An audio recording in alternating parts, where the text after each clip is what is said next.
오늘 읽은 말씀을 가지고 작정하신 구원, 은혜의 특징이라는 제목으로 하나님의 말씀을 나누도록 하겠습니다. 이 말씀 듣기 앞서 앞뒤 좌우에 계신 분들께 축복하겠습니다. 은혜 받으세요. 은혜 받으세요. 은혜 받으세요. 은혜 받으세요. 감사합니다.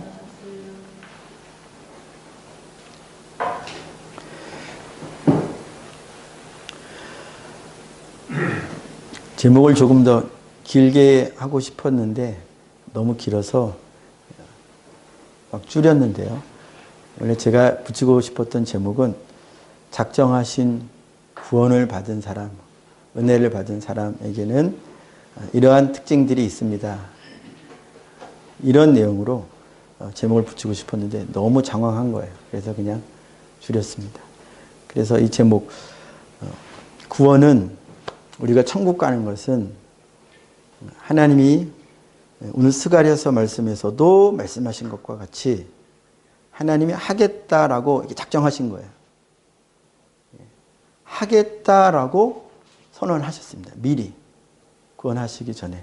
그래서 구원이라고 하는 것은요, 하나님의 작정하심 혹은 뭐 하나님의 결정,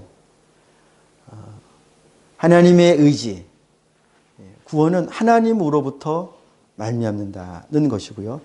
그리고 그런 은혜를 받은, 은혜를 주실 때 그 은혜의 특징이 있고요. 그리고 그 구원받는 은혜를 받은 사람에게는 또 은혜 받은 어떤 특징들이 나타납니다. 물을 마시면 물 마신 자의 특징이 있죠. 물 마신 자는 시원함을 실제로 가지고 그리고 이 갈함을 해결받죠.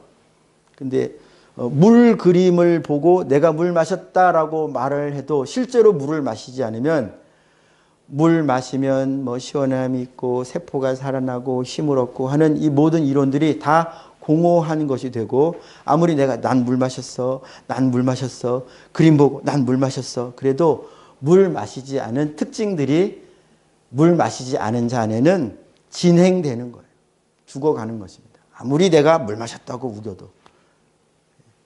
그래서 은혜는 실제적인 것이어서 은혜를 받은 자, 구원은 실제적인 것이어서 구원을 받은 자는 반드시 구원받은 어떤 특징들이 나타날 수밖에 없다.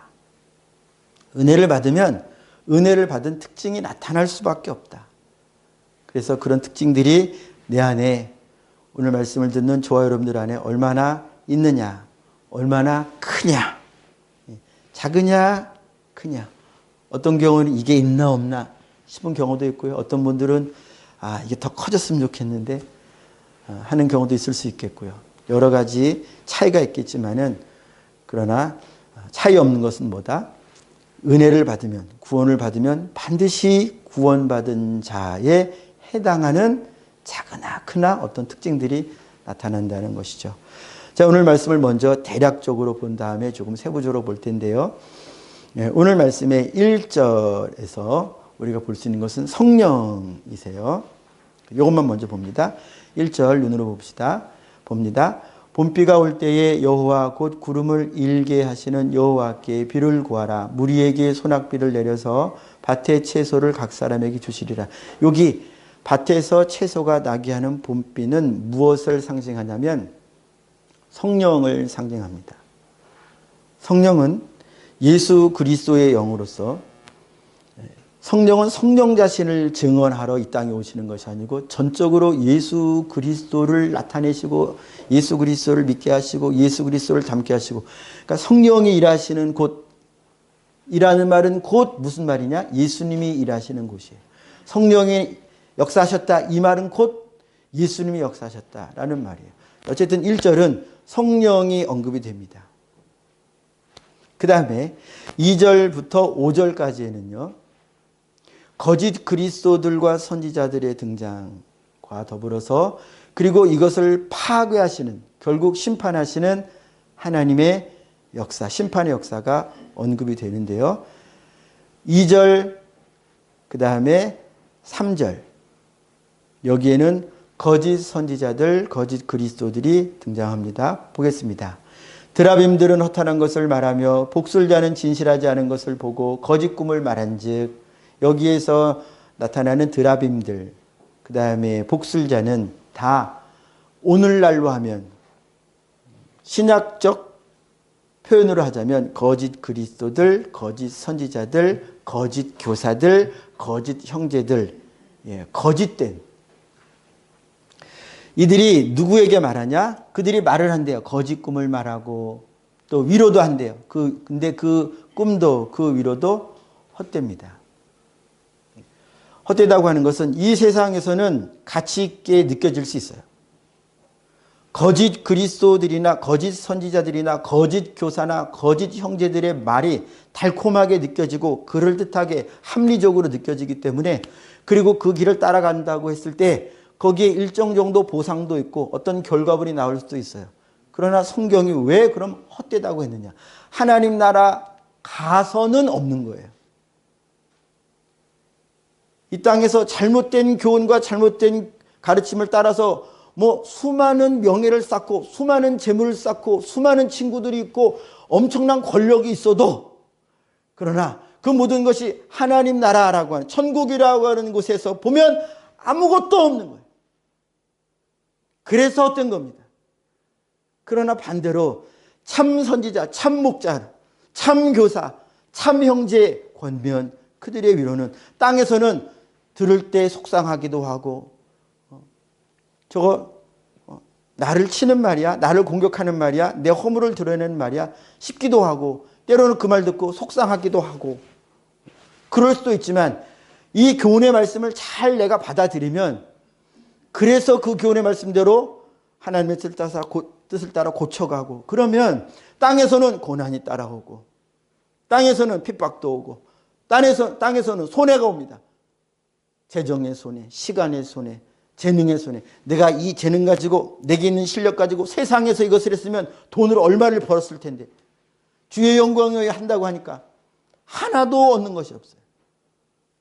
내가 그 시간을 교회에서, 내가 그 시간을 성도들을 위해서, 내가 그 시간을 전도하는데, 내가 그 시간을 기도하는데, 내가 그 시간을 하나님 앞에서 거룩하게 사는데 이렇게 썼는데, 그 시간을 내가 세상 일하는 데 썼으면 내가 집도 사고 차도 사고 친구들도 많이 얻고 그랬을 텐데, 내 실력, 내 프로필에도 더 많은 줄이, 더 많은 내용들이 써질 수 있었을 텐데.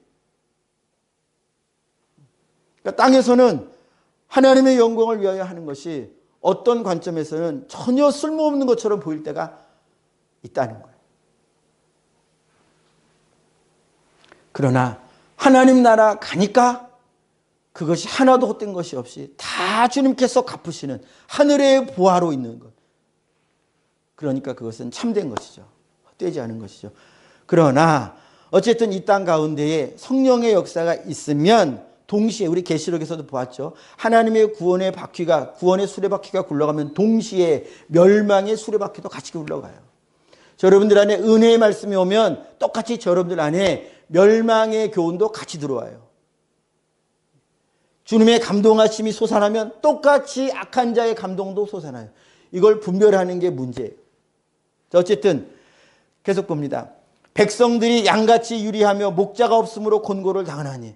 그러니까 거짓 목자들이 등장한다는 거죠. 예수님이 경고하신 바 거짓 그리스도들과 거짓 선지자들, 거짓 교사, 거짓 형제들이 등장한다. 이거는 옛날부터 그랬어요. 예수님 때도 그랬고요. 사도시대 때도 그랬고요. 100년 전에도 그랬고요. 오늘날도 그랬고요. 앞으로 주님 오시는 그날까지 계속될 겁니다.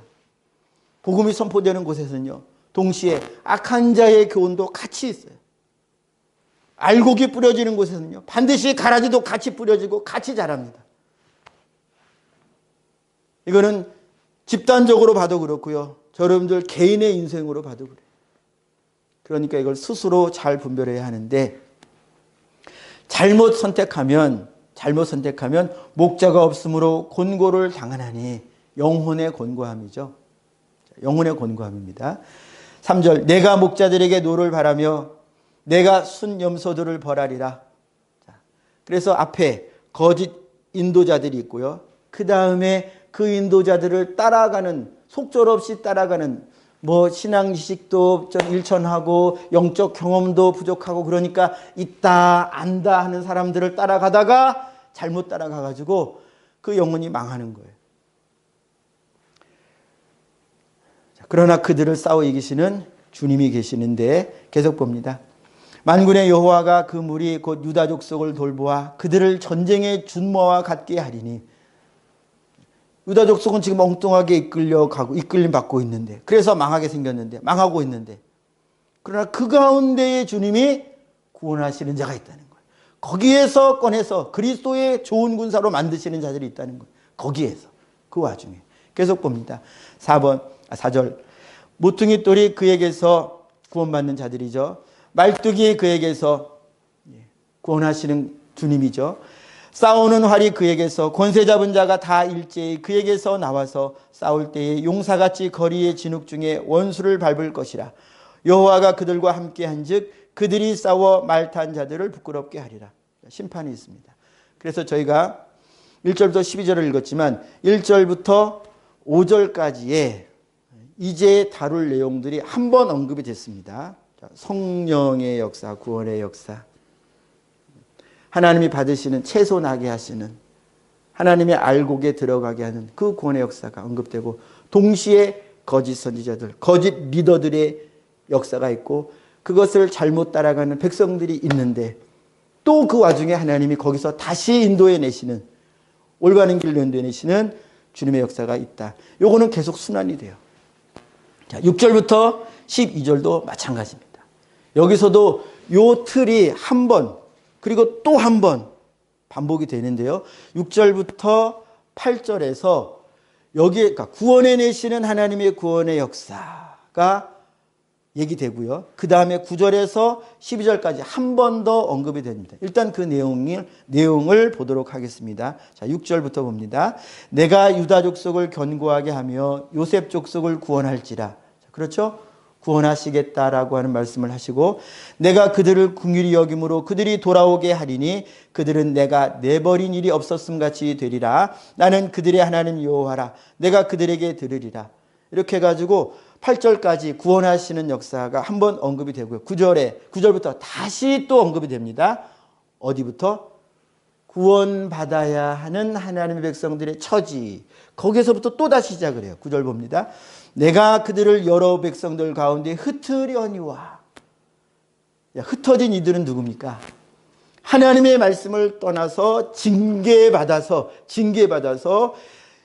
이스라엘이 아닌 아수르나 바벨론 이런 지역으로 뿔뿔이 흩어진 그들이에요. 하나님의 징계를 받은 하나님의 백성들입니다. 그런데 그들을 먼 곳에서 그들이 나를 기억하고 그들이 살아서 그들의 자녀들과 함께 돌아올지라. 그런데 이 돌아오게 하는 것은 10절에 보니까 내가 그들을 애굽 땅에서 돌아오게 하며 아수르 땅에서 돌아오게 하며 나중에는요 바벨론에서 돌아오게 하며. 그러니까 주님은요, 먼저 구원하셔요. 우리를 죄와 사망 가운데서 처음에 구원하셨어요. 자, 우리는 구원받았어요. 나는 하나님의 백성이 되었어요. 그리고 저 여러분들이 이렇게 하나님의 백성으로서 살아가는 와중에 잘못될 수 있다. 저 여러분들이 잘못된 판단을 내리고 잘못된 교훈에 귀 기울여서 잘못된 이거 내가 믿음으로 가는 거야. 이렇게 잘못된 결정을 할 수 있다. 왜? 잘못된 자가 가르쳤으니까. 나는 그게 옳다고 여겼으니까. 그러나 그 길을 가면 반드시 하나님과 멀어지는 일이 생겨요. 그러나 하나님의 백성과 하나님의 백성이 아닌 사람들의 차이가 뭐냐?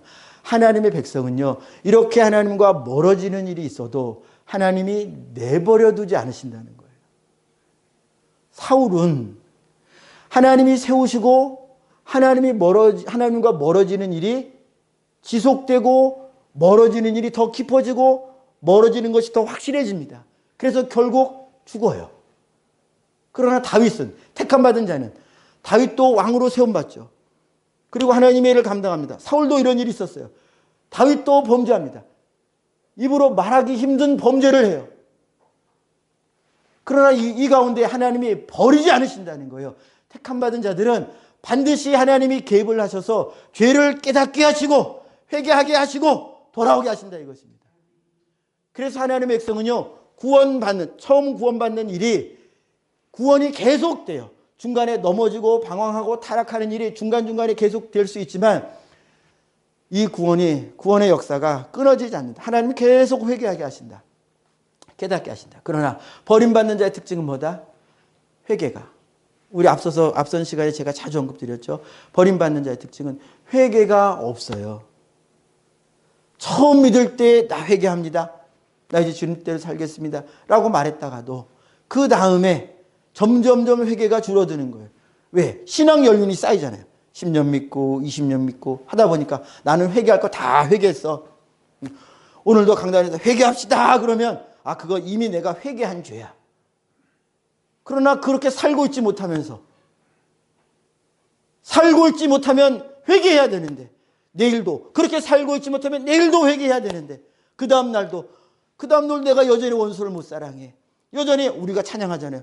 마음 다해 목숨 다해 온몸 다해 온 영혼 다해 주님께 바치겠습니다. 이게 옳은 줄 알기 때문에 우리가 찬양할 때는요 진심으로 찬양한단 말이에요. 진심으로 찬양한단 말이에요. 나 그렇게 살아야지. 그런데 당장 1시간 2시간 하루만 지나도요 벌써 주님이 영광 위하여 내가 내 모든 것을 다 드리지 않는 것을 보잖아요. 금방 친구랑 싸우고 남편이랑 아내랑 싸우고 또 어떻게 하면 더 이익을 얻을까 막 이익을 얻기 위해서 공의로운 방법을 모른 채 하고 그러잖아요. 그러니까 우리가 얼마나 자주 넘어집니까? 이런 넘어질 때에 하나님의 자녀는 내버려 두지 않으신다. 징계를 해서라도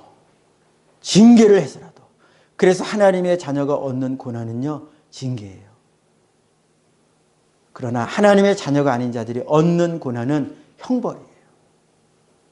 징계는 돌아오게 하시는 것이 목적이고요. 형벌은 그것을 당하는 것으로 끝나는 거예요. 아무리 어려운 일을 당해도 자기를 돌아볼 줄을 몰라.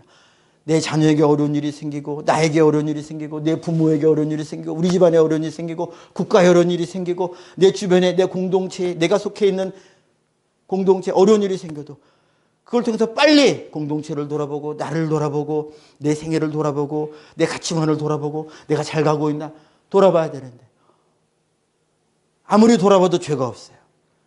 그러면 그 고난은 뭐다? 축복의 약속입니다. 이 고난을 잘 감당하면 그대로 복이 되는 거예요. 이 고난을 통해서 하나님께서 당신의 삶을 세상 가운데 나타내시려고 하시는 거예요. 근데 돌아보니까 죄가 보여요. 그럼 이제 내가 이익인 거죠. 내가 살 길을 얻은 거죠. 그러나 버림받은 자는요. 거짓 드라빔들. 드라빔은 뭐냐면 3절 2절이죠. 드라빔은 사람의 모양을 한 우상이에요. 창세기에도 잠깐 나오는데 드라빔은 사람의 모양을 한 우상. 이렇게 꼭 사람 모양처럼 만든 여러 가지 모양들이 있는데 그래서 이것을 이제 신으로 섬기는 겁니다. 그러니까 드라빔이 허탄한 말을 한다 하는 것은 이 사람 거짓 목자가 그가 말하고 교훈하는 내용이 꼭 드라빔 같은 거예요. 겉모양은 목사고 겉모양은 교사고 겉모양은 기독교인이고 겉모양은 예수 믿는다고 하는데 그 교훈은 하나님의 말씀과 달라요. 그의 설교는 하나님의 말씀과 달라요. 전적으로 다르냐? 전적으로 다르면 사람들이 다 알죠. 금방 알죠. 기독교인이 금방 알죠. 그런데 섞는단 말이에요. 섞는다. 그러니까 저도 설교할 때 저 스스로 조심해야 되고 우리 성도님들도 혹시 우리 목사님이 스스로 속아가지고 저의 설교가 성경 말씀과 다르게 설교할 때에는 우리 성도님들이 주의하셔야 됩니다. 그리고 명백하게 다르면 얘기해 주시기를 바라요.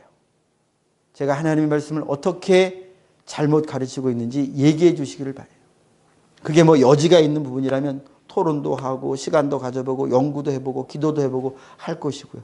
그러나 명백한 것이라면 제가 고치든지 그렇게 누군가는 고쳐야겠죠. 드라빔은 사람의 모양을 한 우상이다. 그러니까 드라빔이 말한다고 하는 것은 거짓 목자가 가르치는 것을 가리키는 표현입니다. 자, 9절에서도 똑같이 구원하시는 역사가 다시 한번 반복돼서 얘기되는데요. 보겠습니다. 몇 군데만. 자, 9절 먼저 봅니다. 내가 그들을 여러 백성들 가운데 들여니와 그들이 먼 곳에서 나를 기억하고 그들이 살아서 그들의 자녀들과 함께 돌아올지라. 자, 그래서 하나님의 구원받은 자녀는 구원받은 이후에도 자꾸 잘못된 교훈을 들을 수밖에 없다. 이것은 우리에게 필연적인 일이다. 필연적인 일이다. 그러나 중요한 것은 돌아오는 거예요. 주님의 교훈과 계속 우리에게 들려지는 것은 주님의 말씀만 들려지지 않거든요. 우리가 뭐 스마트폰을 펴든 사람들과 이야기하든 뉴스를 보든 거기서 나오는 소식들이 저 여러분들 안에 자꾸 새겨질 때가 있어요. 이런 것들을 분별하는 게 쉽지 않다는 거예요. 그래서 잘못 분별해서 잘못된 선택을 하면 하나님의 자녀는 돌아온다. 이것을 확실하게 말씀드릴 수 있는 이유는 뭐냐? 성경이 주님께서 그것을 약속하셨기 때문에 그래요. 자, 저희가 지금 본 것처럼 1절부터 봄비가 올 때에 여호와 곧 구름을 일게 하시는 여호와께 비를 구하라. 비를 구하라. 성령을 구하라. 기도해라. 하나님의 자녀는 이런 말씀에 반응을 한단 말이에요. 그래서 내가 신앙생활 잘하고 있는지를 주님 앞에 여쭙고 나의 어려움이 왔을 때 주님께 여쭙고 의뢰하고 또 내가 잘 가도록 주님 말씀 따라서 잘 가도록 기도합니다. 우리의 신앙생활이 성장하는 것은요, 전적으로 성령께 달려 있는데요. 전적으로 성령께 달려 있습니다. 1절 하반절 봅니다. 밭의 채소를 각 사람에게 주시리라. 비가 내려야 채소가 나는 거예요. 비가 안 내리면 채소가 나지 않습니다. 여기에서 말한 봄비는요, 이제 우리가 흔히 말하는 성경을 다루다가 보면 사람들과 이야기를 하시다 보면 뭐 이른 비, 늦은 비라고 하는 이야기를 들으실 때가 있을 거예요. 여기서 늦은 비에 해당합니다. 시기적으로는 3월이나 4월쯤에 내려서 수확을 풍요롭게 해주는 그때 내리는 비예요. 이때 비가 잘 적기에 적당한 양이 내리면 수확이 풍성해집니다. 그러나 여기 봄비, 이 늦은 비가 안 내리거나 하면 그러면 수확이 없는 거예요. 즉 채소가 안 난다는 것입니다. 그런데 이 채소가 나고 안 나고에 대한 표현이 신약에 한 번 더 나옵니다. 무엇과 상관된 말이냐면 여러분들의 신앙생활과 상관된 표현이에요. 채소가 난다는 것은. 히브리서 6장 7절에 이런 말씀이 있습니다. 땅이 그 위에 자주 내리는 비를 흡수하여 밭가는 자들이 쓰기에 합당한 채소를 내면 하나님께 복을 받고, 비가 내려서 이 비를 잘 흡수하면 채소가 난대요. 채소는 씨 뿌린 것에 대한 마땅한 기대치가 열매로 나타난 거죠. 씨를 뿌렸으면 그 씨가 이렇게 채소로, 이렇게 열매로 날 것을 기대하고 씨를 뿌리는 거잖아요. 씨는 하나님의 말씀을 의미하는 것이고요. 그러니까 히브리서에서 비를 잘 흡수하면 그러면 채소를 낼 수 있다 그랬어요. 그런데 읽진 않았지만 8절 이하에는요, 그렇지 않고 엉겅퀴를 내는 게 있어요. 엉겅퀴. 엉겅퀴를 내는 밭은 불사름을 당한다 그랬어요. 채소를 내는 밭은 주인에게 합당히 여김을 받고 계속 씨가 뿌려지고 열매가 거두어지고, 열매는 하나님 앞에 행하는 옳은 행실들입니다. 옳은 행실은 뭐예요? 주님의 말씀을 들었으면 그 말씀에 순응하는 게 바로 채소를 내는 겁니다. 그런데 엉겅퀴를 내는 것은 말씀을 들었는데도 그 말씀에 순응을 하지 않아요. 그리고 그 말씀에 불응합니다. 응하지 않아요. 우리가 찬양할 때 주님 위하여 목숨 드리겠습니다. 주님 위하여 내 몸도 드리겠습니다. 성령이 역사하시면 이 찬양이 내게 옳다는 것을 알아요. 알기 때문에 찬양할 때 간절함으로 찬양합니다. 그런데 내 육신의 생각이 다시 들어오면 내가 어떻게 주님 위하여 내 시간을 들여, 내 재능을 들여, 내가 밥 벌어먹고 살기도 힘든데, 내 생활 가꾸기도 힘든데, 이게 얼마나 옳은 생각이에요. 예, 육신으로 볼 땐 이 생각이 옳은 생각이에요. 그러나 아까 찬양할 때 가졌던 생각은 누구 생각이냐? 하나님 생각이에요. 하나님의 영광 위하여 너희의 인생, 너희의 시간, 너희의 재능이 하나님의 영광 위하여 쓰여지면, 그러면 너는 그 나라에서 참 복을 받는, 참 부활을 받는 자가 된다는 생각을 주의 성령이 불어넣어 주시는데, 그게 언제예요? 찬양할 때, 기도할 때, 예배 시간에. 그래서 그 시간으로 그 마음으로 충만해지는데, 예배를 마치고 이제 내가 내 시간으로, 내 생활로 돌아가면 이전에 가지고 있던 생각이 쑥 올라온단 말이에요. 무슨 아까 성령이 주셨던 생각은 다 헤쳐버리고 무슨 야, 너 시험 바쁜데 무슨 예배를 드려. 시험이 우선이지. 그럼 제가 지금 주일에 시험 공부하러 교회 예배 드리러 안 나오는 것은 죄냐라고 단정적으로 말씀드리는 거냐? 그건 아니에요. 여긴 좀 복잡한 면이 있습니다. 제가 극단적인 한 측면을 말씀드렸지만 믿음에 있어서 성장이라는 부분이 있긴 한데 어쨌든 가다 보면 그런 문제에 부딪히게 됩니다. 신앙에 자라가다 보면 분명히 여러분들은요, 확실히 생활 가운데서 선택해야 하는 상황에 봉착하게 되죠. 그럼 열매 맺는, 채소를 내는 자는요, 그때 하나님의 말씀에 합당한 선택을 하는 거예요. 자, 기도해야겠다는 생각이 들었어요. 성령이 감동하신 거예요. 육신에 속한 사람은 나 기도해야지 그런 생각 못 합니다. 혹시 그런 생각을 주셔도 바쁜데 무슨 이라고 하는 생각에 곧 덮어가지고 내 인생은 기도하지 않는 삶으로 계속 바퀴가 굴러가는 거예요. 그러나 하나님이 택하신 자는 기도해야지, 너가 먼저 사과해야지, 너가 먼저 손 내밀어야지, 야, 네가 먼저 솔선수범해야지, 이런 생각들에 대해 처음에는 불순종할지 몰라도 하나님이 이 음성을 거두질 않으세요. 그리고 계속 불순종하면 어디까지 가신다? 징계하실 수도 있다. 징계. 불순종하는 것 때문에 생활에 큰 어려움을 당하게 됩니다. 기도하라고 계속 감동하시는데 외면하고 새벽 기도해야지. 저녁 기도라도 해야지. 내가 오후 기도라도 따로 만들어야지. 이런 생각을 계속, 그러니까 기도를 계속 안 하는 거예요. 왜? 바쁘니까. 힘드니까. 쉬어야 되니까. 그 시간에. 그럼으로써 삶에 어려움들이 온다 이것입니다. 기도하면 또 하나님이 해결해 주시죠. 이 성령의 역사가 우리의 신앙생활에 절대적으로 필요하다. 최소 우리의 순종은요, 성령의 역사로 된다라고 하는 것을 우리가 알아야 합니다. 그것이 오늘 읽은 말씀의 첫 번째 딱 박힌 말씀이에요. 그리고 이후에 이제 반복되는 하나님의 백성들이 나오고 그들이 다시 타락하게 되고 거기에서 또 구원해내시고 이것이 역사 안에서 집단적으로 나타나고요. 그리고 오늘날 여러분들의 개인적인 인생 안에도 똑같은 것이 순환이 된다고 말씀드렸습니다. 자, 하나님의 백성들의 특징 두 가지가 내적인 면과 외적인 면에서 나타나는데 이것만 다루고 말씀을 마무리하도록 하겠습니다. 택함받은 하나님의 자녀들 안에는 이런 내적 특징이 있습니다. 그러므로 우리는 내가 신앙생활을 하는 가운데 이런 내적 특징을 내가 얼만큼 맛보고 있느냐를 체크해야 돼요. 그 다음에 두 번째 특징, 외적 특징을 다룰 텐데요.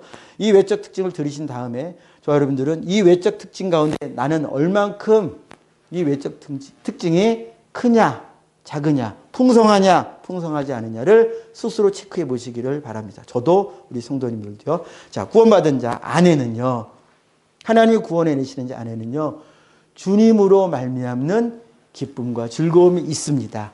자, 7절부터 8절 보겠습니다. 같이 읽습니다. 시작.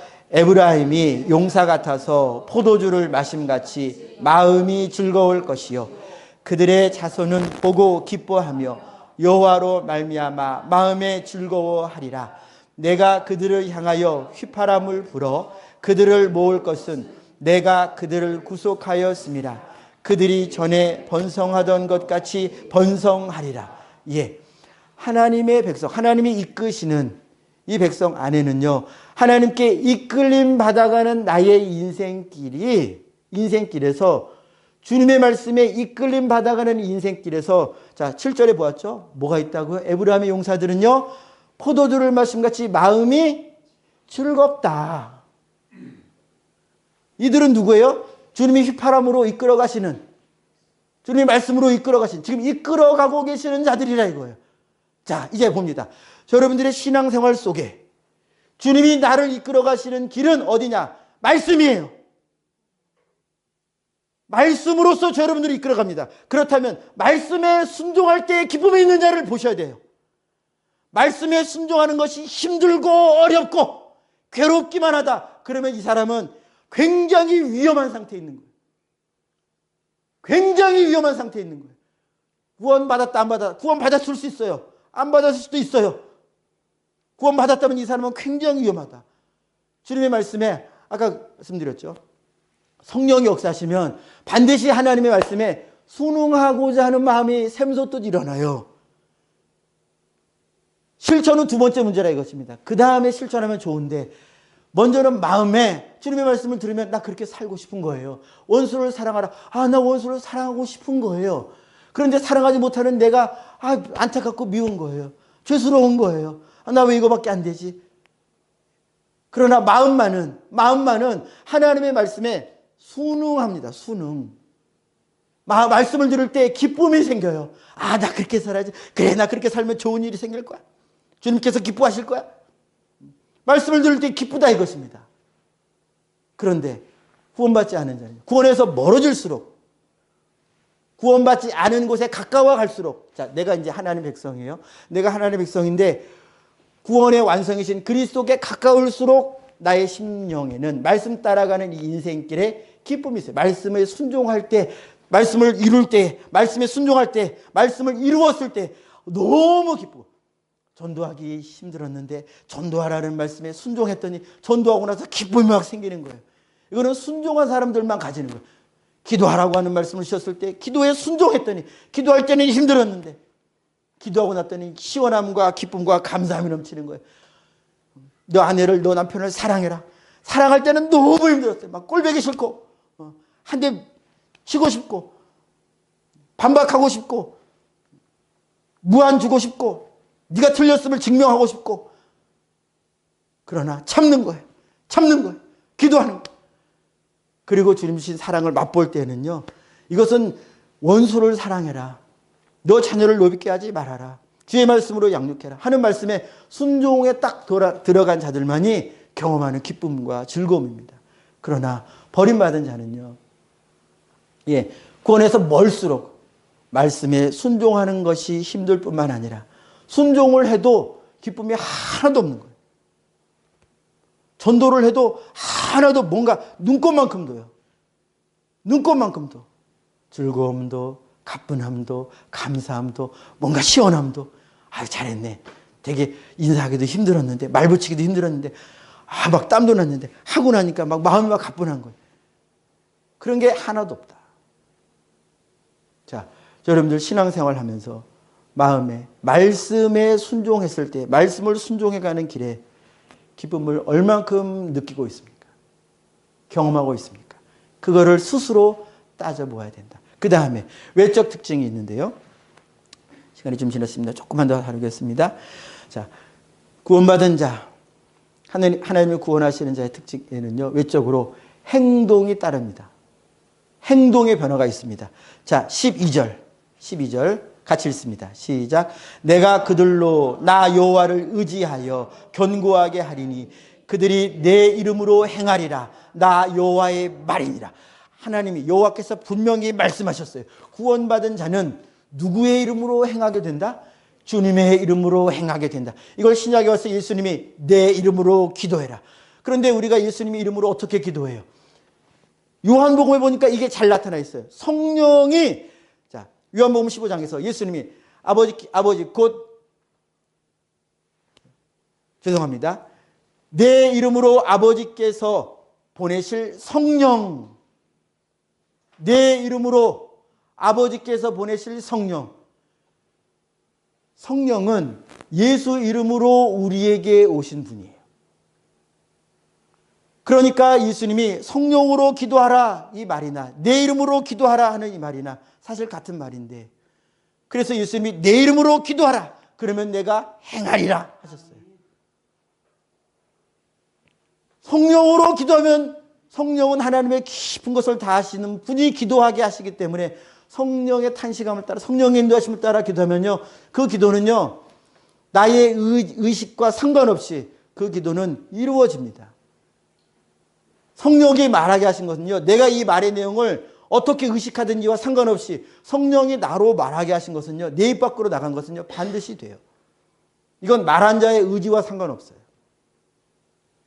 나중에 그런 간증들을 여러분들이 아마 어떤 기회를 통해서 듣게 되실 텐데요. 성령으로 하는 기도가 있고요, 내 의지로 하는 기도가 있어요. 자, 어쨌든 그래서 주님이 구원받은 자는 내 이름으로 행하리라 하셨어요. 아버지의 이름을 가지고 오신 분이 예수님이에요. 그리고 성령님은 예수의 이름을 가지고 우리에게 오신 분이에요. 그러니까 오늘날 여러분들에게 아버지의 이름도 가지고 계시고 예수의 이름도 가지시고 하나님의 이름도 가지시고 그렇게 일하시는 분이 누구냐? 성령이에요. 성령으로 행하리라 하는 말에 다름 아닌 표현입니다. 그래서 갈라디아서 5장 25절에도요. 만일 우리가 성령으로 살면, 여러분들이 성령으로 거듭난 자라면, 그래서 내가 성령으로 산다 말하는 거죠. 나 성령으로 삽니다. 그러냐? 그러면 갈라디아서 5장 25절 마저 읽어드릴게요. 또한 성령으로 행할지니. 예, 내가 주님 앞에서 산 자다라고 하는 자는요, 반드시 행함이 나타나요. 반드시 행함이 나타난다. 행함이 없다. 주의 말씀에 따라 순종하는 행함이 없다. 이 사람은 다시 말씀드리지만 굉장히 위험한 상태에 있는 구원받은 자이든지 아니면 구원받지 않은 자이든지 둘 중에 하나다. 그럼 여러분들 체크해야 됩니다. 내가 성령으로 행하는, 즉 기도해서 주님의 도우심을 의지해서 내 힘으로 하니까 내가 할 수 있다, 이게 아니고 여호와를 의지하여 견고하게 된다 그랬어요. 그러니까 주님께 기도해서 힘을 받고 주님께 기도해서 주님이 앞서 행하시고 행할 때 주님이 같이 행해 주시고 주님이 뒤에 마무리해 주시고, 이건 기도해야만 얻는 복이에요. 기도해야만. 기도하지 않으면 내가 해야, 내가 전부 다 내가 해야 돼요. 시작도 내가 해야 되고 계획도 내가 해야 되고요, 책임도 내가 져야 돼요. 그런데 이 일 가운데 역사하는 악한 영을 인간 중에 누가 이겨요? 이길 자가 없기 때문에 기도하지 않은 모든 일은요, 전부 그 끝은 헛됩니다. 전부 오직 기도해서 주님의 도우심으로 길이 열리고 주님의 도우심으로 그 일이 보존되고 주님의 도우심으로 그 일이 마무리되고 시작부터 끝까지 주님을 의지하는 이들 안에서 주님의 행하심이 있어요. 그래서 성경에 기도를 쉬지 말라고 하시는 겁니다. 일을 시작할 때도 기도하고 일을 하면서도 기도하고 일을 마무리하고도 기도하고. 말씀 마무리하겠습니다. 하나님의 구원 역사는 이 세상에서 심판하시는 일과 같이 맞물려서 돌아갑니다. 여러분들이 구원받은 자라고 저는 믿습니다. 그렇다면 오늘 성경 말씀을 읽고 주님의 선언하신 것처럼 나 여호와의 말이니라 말씀하신 것처럼 우리가 주님의 백성이라면 내적으로는 주님의 말씀을 따라갈 때 기쁨이 있느냐 즐거움이 있느냐, 이걸 우리가 스스로 체크해보고, 그 다음에 외적으로는 내가 말씀대로 행함이 얼마나 커가고 있느냐를 체크해야 합니다. 그래서 스스로를 돌아보시면서 계속 주님 안에서 성장해 가시기를. 오늘 말씀을 보면 주님이 구원하신다고 하셨거든요. 주님이 함께 해주신다고 하셨거든요. 이런 자들을 그냥 내버려 두지 않으신다는 것입니다. 이렇게 해서 주님 안에서 주님과 더불어 성장을 이루어 가시는 여러분들, 주님께 영광 올려드리는 여러분들이 되시기를 축복합니다. 기도하겠습니다. 우리 합심해서 이렇게 먼저 기도하겠습니다.